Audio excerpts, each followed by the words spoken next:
പുറപ്പാട് അധ്യായം 28. പുരോഹിതന്മാരായി എനിക്ക് ശുശ്രൂഷ ചെയ്യാൻ വേണ്ടി നിന്റെ സഹോദരനായ അഹറോനെയും അവന്റെ പുത്രന്മാരായ നാദാബ്, അബിഹു, എലയാസർ, ഇത്താമർ എന്നിവരെയും ഇസ്രായേൽക്കാരുടെ ഇടയിൽ നിന്ന് നിന്റെ അടുക്കിലേക്ക് വിളിക്കുക. നിന്റെ സഹോദരനായ അഹറോന് മഹിമയും അഴകും നൽകുന്നതിന് അവനു വേണ്ടി വിശുദ്ധ വസ്ത്രങ്ങൾ നിർമ്മിക്കുക. അഹറോനെ എന്റെ പുരോഹിതനായി അവരോധിക്കാൻ വേണ്ടി അവന് സ്ഥാനവസ്ത്രങ്ങൾ നിർമ്മിക്കാൻ ഞാൻ നൈപുണ്യം നൽകിയിട്ടുള്ള എല്ലാ വിദഗ്ധന്മാരോടും നീ ആവശ്യപ്പെടുക. അവർ നിർമ്മിക്കേണ്ട വസ്ത്രങ്ങൾ ഇവയാണ്: ഉരസ്ത്രാണം, എഫോദ്, നിലയങ്കി, ചിത്രത്തയ്യലുള്ള അങ്കി, തലപ്പാവ്, അരപ്പട്ട. എനിക്ക് പുരോഹിത ശുശ്രൂഷ ചെയ്യാൻ അഹറോനും പുത്രന്മാർക്കും വേണ്ടി അവർ വിശുദ്ധ വസ്ത്രങ്ങൾ നിർമ്മിക്കട്ടെ. സ്വർണനൂൽ, നീലം, ധൂമ്രം, കടും ചുമപ്പ് എന്നീ നിറങ്ങളുള്ള നൂലുകൾ, നേർമയായി പിരിച്ചെടുത്ത ചണം എന്നിവ അവർ ഉപയോഗിക്കണം. സ്വർണനൂൽ, നീലം, ധൂമ്രം, കടും ചുമപ്പ് എന്നീ നിറങ്ങളുള്ള നൂലുകൾ, നേർമയായി പിരിച്ചെടുത്ത ചണം എന്നിവ ഉപയോഗിച്ച് വിദഗ്ധമായി അവർ എഫോദ് നിർമ്മിക്കണം.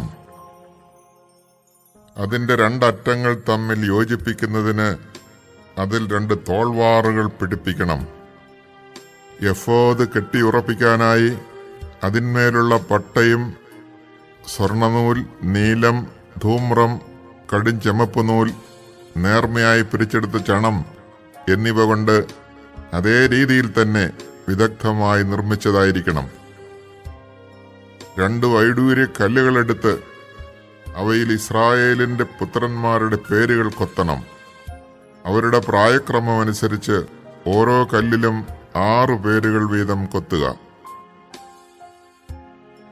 രത്നശില്പി മുദ്ര കൊത്തുന്നത് പോലെ ഇസ്രായേലിന്റെ പുത്രന്മാരുടെ പേരുകൾ ആ കല്ലുകളിൽ രേഖപ്പെടുത്തണം. കല്ലുകൾ സ്വർണത്തകിടിൽ പതിക്കണം. ഇസ്രായേൽ പുത്രന്മാരുടെ സ്മാരകശിലകളായി അവ എഫോദിന്റെ തോൾവാറുകളിൽ ഉറപ്പിക്കണം.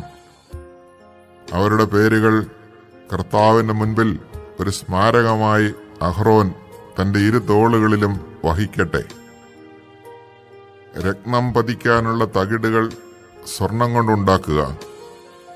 തനി സ്വർണം കൊണ്ട് കയറുപോലെ പിണച്ചെടുത്ത 2 തുടലുകൾ നിർമ്മിച്ച് അവ സ്വർണ്ണ തകിടുകളുമായി യോജിപ്പിക്കുക. ന്യായവിധിയുടെ ഉരസ്ത്രാണം ചിത്രപ്പണികളോടെ നിർമ്മിക്കണം.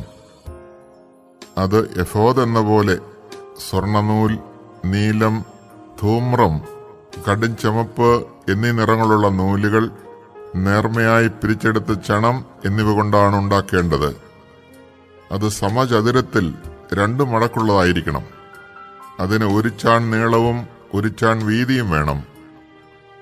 അതിനുമേൽ 4 നിര രത്നങ്ങൾ പതിക്കണം. ആദ്യത്തെ നിരയിൽ മാണിക്യം, പുഷ്യരാഗം, വൈഡൂര്യം. രണ്ടാമത്തെ നിരയിൽ മരതകം, ഇന്ദ്രനീലം, വജ്രം. മൂന്നാമത്തെ നിരയിൽ പവിഴം, ചന്ദ്രകാന്തം, സൗഗന്ധികം. 4-ാമത്തെ നിരയിൽ പത്മരാഗം, ഗോമേതകം, സൂര്യകാന്തം. രത്നങ്ങളെല്ലാം സ്വർണത്തകിടിലാണ് പതിക്കേണ്ടത്. ഇസ്രായേലിന്റെ പുത്രന്മാരുടെ പേരുകളനുസരിച്ച് 12 രത്നങ്ങളുണ്ടായിരിക്കണം. ഓരോ ഗോത്രത്തിന്റെയും പേര് ഓരോ രത്നത്തിലും മുദ്ര പോലെ കൊത്തിയിരിക്കണം. ഉരസ്ത്രാണത്തിനു വേണ്ടി തനി സ്വർണം കൊണ്ട് കയറുപോലെ പിണച്ചെടുത്ത തുടലുകൾ പണിയണം. സ്വർണം കൊണ്ട് 2 വളയങ്ങൾ നിർമ്മിച്ച് ഉരസ്ത്രാണത്തിന്റെ മുകളിലത്തെ 2 മൂലകളിൽ ഘടിപ്പിക്കണം. ഉരസ്ത്രാണത്തിന്റെ മൂലകളിലുള്ള 2 വളയങ്ങളിലൂടെ 2 സ്വർണ്ണ തുടലുകൾ ഇടണം. തുടലുകളുടെ മറ്റേ അറ്റങ്ങൾ രത്നം പതിച്ച സ്വർണ്ണ തകിടുകളിൽ ഘടിപ്പിച്ച എഫോദിന്റെ തോൾവാറിന്റെ മുൻഭാഗവുമായി ബന്ധിക്കണം. 2 സ്വർണ്ണ വളയങ്ങൾ പണിത് അവ ഉരസ്ത്രാണത്തിന്റെ താഴത്തെ കോണുകളിൽ അവയുടെ ഉൾഭാഗത്ത് എഫോദിനോട് ചേർത്ത് ബന്ധിക്കണം. 2 സ്വർണ്ണ വളയങ്ങൾ കൂടി നിർമ്മിച്ച് അവ എഫോദിന്റെ തോൾവാറുകളുടെ താഴത്തെ അറ്റങ്ങൾക്ക് മുൻഭാഗത്ത് അവയുടെ തുന്നലിനോടടുത്ത് എഫോദിന്റെ അലങ്കൃതമായ അരപ്പട്ടയ്ക്ക് മുകളിലായി ബന്ധിക്കണം. ഉരസ്ത്രാണത്തിന്റെയും എഫോദിന്റെയും വളയങ്ങൾ ഒരു നീല ചരടുകൊണ്ട് ബന്ധിക്കണം. അപ്പോൾ ഉരസ്ത്രാണം എഫോദിന്റെ അലങ്കൃതമായ അരപ്പട്ടയ്ക്ക് മുകളിൽ നിന്ന് ഇളകിപ്പോവുകയില്ല. അഹറോൻ വിശുദ്ധ സ്ഥലത്ത് പ്രവേശിക്കുമ്പോൾ ഇസ്രായേലിന്റെ പുത്രന്മാരുടെ പേരുകൾ കൊത്തിയിട്ടുള്ള ന്യായവിധിയുടെ ഉരസ്ത്രാണം ധരിക്കണം. അങ്ങനെ കർത്താവിന്റെ സന്നിധിയിൽ അവർ നിരന്തരം സ്മരിക്കപ്പെടും. ന്യായവിധിയുടെ ഉരസ്ത്രാണത്തിൽ ഉറീം, തുമ്മീം എന്നിവ നിക്ഷേപിക്കുക. അഹറോൻ കർത്താവിന്റെ മുൻപിൽ പ്രവേശിക്കുമ്പോൾ അവ അവന്റെ മാറിലുണ്ടായിരിക്കണം. അങ്ങനെ അഹറോൻ തന്റെ മാറിൽ ഇസ്രായേലിന്റെ ന്യായവിധി കർത്താവിന്റെ സന്നിധിയിൽ നിരന്തരം വഹിക്കട്ടെ. എഫോദിന്റെ നിലയങ്കി നീലനിറമായിരിക്കണം. തല കടത്താൻ അതിന് നടുവിൽ ദ്വാരമുണ്ടായിരിക്കണം. ധരിക്കുമ്പോൾ കീറിപ്പോകാതിരിക്കാൻ ഉടുപ്പുകൾക്ക് ചെയ്യാറുള്ളതുപോലെ നെയ്തെടുത്ത ഒരു നാട ദ്വാരത്തിന് ചുറ്റും തുന്നിച്ചേർക്കണം. നിലയങ്കിയുടെ വിളുമ്പിന് ചുറ്റും നീലം, ധൂമ്രം, കടും ചുമപ്പ് എന്നീ നിറങ്ങളിൽ മാതള നാരങ്ങകളും തുന്നിച്ചേർക്കണം. അവയ്ക്കിടയിൽ സ്വർണമണികൾ ബന്ധിക്കണം. ഒന്നിടവിട്ടായിരിക്കണം സ്വർണമണികളും മാതള നാരങ്ങകളും തുന്നിച്ചേർക്കുന്നത്. അഹറോൻ പുരോഹിത ശുശ്രൂഷ ചെയ്യുമ്പോൾ ഇത് ധരിക്കണം. അവൻ വിശുദ്ധ സ്ഥലത്ത് കർത്താവിന്റെ സന്നിധിയിൽ പ്രവേശിക്കുമ്പോഴും അവിടെ നിന്ന് പുറത്തു വരുമ്പോഴും അതിന്റെ ശബ്ദം കേൾക്കട്ടെ. ഇല്ലെങ്കിൽ അവൻ മരിക്കും. തനി സ്വർണം കൊണ്ട് ഒരു തകിടുണ്ടാക്കി അതിന്മേൽ ഒരു മുദ്ര എന്ന പോലെ കർത്താവിന് സമർപ്പിതൻ എന്ന് കൊത്തിവയ്ക്കുക. ഒരു നീല ചരടുകൊണ്ട് അത് തലപ്പാവിന്റെ മുൻവശത്ത് ബന്ധിക്കണം. അഹറോൻ അത് നെറ്റിയിൽ ധരിക്കണം. അങ്ങനെ ഇസ്രായേൽക്കാർ വിശുദ്ധ വസ്തുക്കൾ കാഴ്ച സമർപ്പിക്കുന്നതിൽ വരുത്തുന്ന വീഴ്ചകൾ അവൻ വഹിക്കട്ടെ.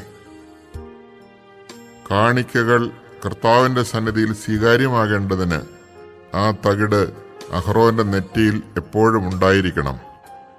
നേർമയായി പിരിച്ചെടുത്ത ചണം കൊണ്ട് ഒരങ്കിയുണ്ടാക്കി അത് ചിത്രത്തുന്നലാൽ അലങ്കരിക്കണം. നേർമയായി പിരിച്ചെടുത്ത ചണം കൊണ്ട് തലപ്പാവും ചിത്രാലങ്കൃതമായ അരപ്പട്ടയും ഉണ്ടാക്കണം. അഹറോന്റെ പുത്രന്മാർക്ക് മഹിമയും അഴകുമുണ്ടാകേണ്ടതിന് അവർക്കായി അങ്കികളും അരപ്പട്ടകളും തൊപ്പികളും നിർമ്മിക്കണം. ഇവയെല്ലാം നിന്റെ സഹോദരനായ അഹറോനെയും അവന്റെ പുത്രന്മാരെയും നീ അണിയിക്കുക. അവർ എനിക്ക് പുരോഹിത ശുശ്രൂഷ ചെയ്യേണ്ടതിന് നീ അവരെ അഭിഷേചിച്ച് നിയോഗിക്കുകയും വിശദീകരിക്കുകയും ചെയ്യുക.